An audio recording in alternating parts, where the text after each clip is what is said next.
সব ধর্ম, বর্ণ, পাহাড় এবং সমতলের, কারণ এটা তো এমন যে ইনক্লুসিভ হতে হবে, প্রত্যেকে যেন ভাবে এই সরকারটা আমার, এই সরকারটায় একটা গোষ্ঠী, একটা অংশ যদি বাদ পড়ে যায় তাহলে তো ভাববে যে ও তারা তো আমাদেরকে নেয়নি, বিষয়টা এরকম হবে না। কিন্তু আমরা যদি দেখি যে যদিও সেটি রাজনৈতিক সরকার ছিল না, অন্তর্বর্তীকালীন সরকার ডক্টর মোহাম্মদ ইউনূস এবং পুরো অন্তর্বর্তীকালীন সরকারের প্রতি সবার একটা প্রত্যাশার জায়গা ছিল, আপনি আমি আমাদের সকলের। কিন্তু তারপরে সেই জায়গা থেকে যদি বলি যে সবাই যেই সমালোচনাটি করেছেন যে সেই প্রত্যাশার জায়গাটি সার্বিকভাবে 1.5 বছরে পূরণ হয়নি।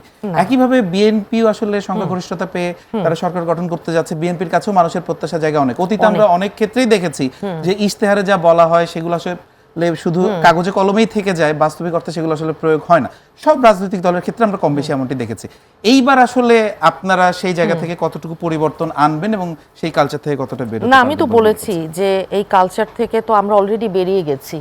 কারণ আপনি তো দেখেছেন যে আমাদের চেয়ারম্যান সাহেব আসার পরে ছোট ছোট দুই একটা উদাহরণ দিই খালি, যে খুব ট্রেডিশনাল ওয়েতে যে সম্বোধন করা, বক্তৃতা দেয়া, চেয়ারে বসে মাইকের সামনে, এগুলো তো উনি করেননি। উনি তো একটা নন ট্রেডিশনাল ওয়েতে উনি ইন্টারঅ্যাক্ট করেছেন, যারা লক্ষ লক্ষ, ওই যে হাজার হাজার মানুষ ওনার সামনে, কাউকে মঞ্চে ডেকে এনেছেন, কারো কথা শুনেছেন, বাসের থেকে হাত নাড়ছেন, যাই হোক সব কিছু মিলিয়ে বদল, মানে পরিবর্তনের যেই ধারাটা, এটা উনি অলরেডি সূচনা করেছেন। কোনো স্পেশাল চেয়ারে উনি বসেননি। এই যে মিটিংগুলো, সভাগুলো, সমাবেশগুলো আমাদের হয়েছে, সেখান থেকে কিন্তু অলরেডি বোঝা যাচ্ছে। আর হয় কি, বিএনপি আর ইন্টারিম গভর্নমেন্টের সাথে সবচেয়ে বড় যে তফাৎটা হবে, কিংবা যে কোনো সরকারের সাথে একটা নির্বাচিত সরকারের যেই তফাৎ, সেটা হচ্ছে ম্যান্ডেট। জনগণের যে জন আকাঙ্ক্ষার যেই একটা প্রত্যাশা, সেটাই তো ভোট, যে আমি আপনাকে পছন্দ করছি আমার জনপ্রতিনিধি হিসেবে, আমার কনস্টিটুয়েন্সিতে। আমি চাই আপনি আমার এই এলাকায় আগামী 5 বছর আমাদের ভালো মন্দ, সুখ দুঃখ, আশা আকাঙ্ক্ষা, এগুলো আপনি দেখবেন।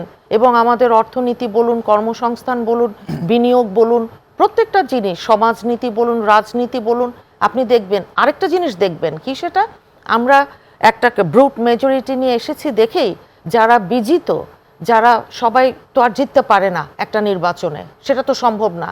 কিন্তু ওই যে ভিন্ন মতের দিকে আমাকে অত্যন্ত সহনশীল, ভিন্ন মতের দিকে আমি ভীষণভাবে আপনার যত্নশীল আমাকে হতে হবে, না হলে আমার আর আওয়ামী লীগ, আমার আর ফ্যাসিবাদের সাথে কোনো পার্থক্য থাকবে না, এটা আমরা চাই না।